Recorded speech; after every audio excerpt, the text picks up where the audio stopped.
কোনো কিছু টেবল আকৃতিতে থাকলে তখন এটার HTML কোড কিভাবে লিখবা? ধরো এখন টেবল আবার কি, ধরো তোমার কাছে একটা পেজ আছে ওইরকম ভাবে একটা পেজ, এটা কিন্তু জাস্ট একটা পেজ। এই পেজের ভিতরে যদি কলাম থাকে অথবা সারি থাকে, একটা পেজের ভিতরে যখন কলাম এবং সারি থাকবে তখন সেটা হচ্ছে একটা টেবল।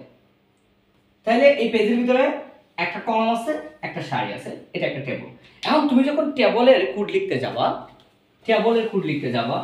তখন তোমাকে কিছু ট্যাগ জানতে হবে। টেবলের কোডিং লিখতে গেলে তোমাকে কিছু ট্যাগ জানতে হবে। ওই ট্যাগগুলো কি? তাহলে ফার্স্ট অফ অল টেবলের জন্য টেবল বর্ডার ইকুয়াল 1 লিখতে হবে। Table border equal 1। তারপরে টিআর ট্যাগ। এই টিআর ট্যাগ কি করে জানো? টেবলের সারি নির্দেশ করে। টেবল এর সারি নির্দেশ করে। দেন হচ্ছে টিডি ট্যাগ, টেবল এর সেল নির্দেশ করে। দেন হচ্ছে টিএইচ ট্যাগ, এটা হচ্ছে টেবলের হেডিং নির্দেশ করে। তাহলে কি পাইছি? যখন একটা টেবিল পাবো ওই টেবিলের জন্য ট্যাগ ইউজ করব টেবল বর্ডার ইকুয়াল 1। তারপর হচ্ছে টিআর মানে হচ্ছে টেবলের সারি নির্দেশ করে। টিডি মানে হচ্ছে টেবলের একটা সেল নির্দেশ করে। টিএইচ মানে টেবলের হেডিং নির্দেশ করে। দেন হচ্ছে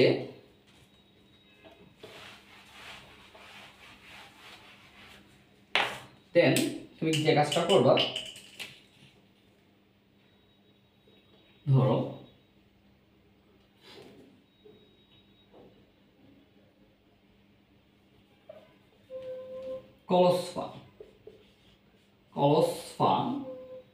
কলসপান আর একটা হচ্ছে রসপান।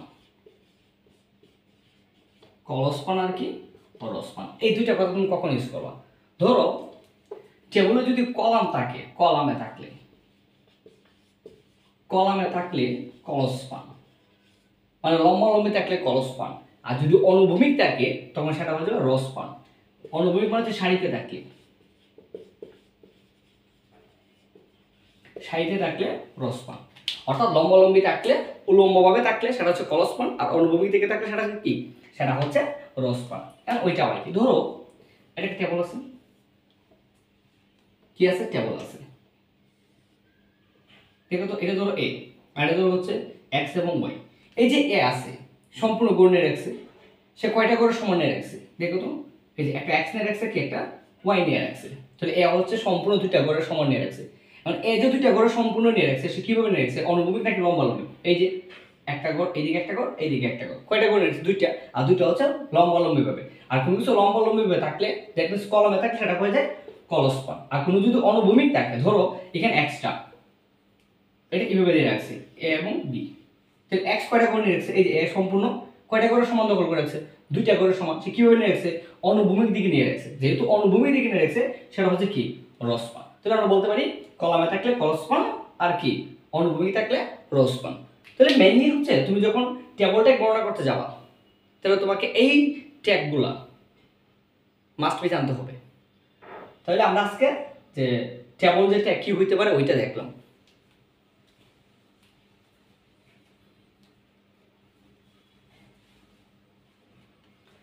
এখন আসো যে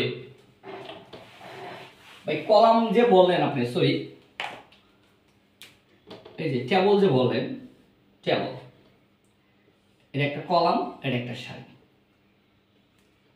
সারি, ধরো এই যে এ বি সি ডি।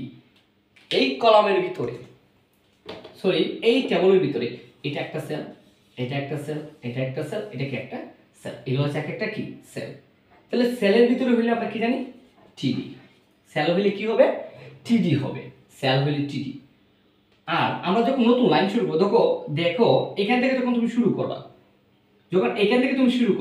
নতুন লাইন শুরু করে টিআর, দ্যাট মিন্স সারির দিকে গেলে তুমি কি দিবা? টিআর দিবা। এই দিকে গেলে তুমি টিআর দিবা। ধরো এ লিখতেছো টিআর দা লিখবা, সি লিখতেছো টিআর দা লিখবা। টিআর মানে হচ্ছে তুমি একটা নতুন লাইন যখন শুরু করবা এটার সামনে কি দিতে হবে? টিআর দিতে হবে। তাহলে এটা ছিল একটা টেবল, টেবলের ভিতরে এগুলো কি একটা সেল, আর সেলের জন্য আমরা ব্যবহার করি টিজি। যদি একটা হেডলাইন থাকতো, হেডলাইন হলে কি ইউজ করবো, টিএইচ ইউজ করবো। তাহলে সেল, তারপর হচ্ছে এটা কি সারি নির্দেশ করে নতুন লাইন শুরু করতে, দেন হচ্ছে কি হেডিং নির্দেশ করে।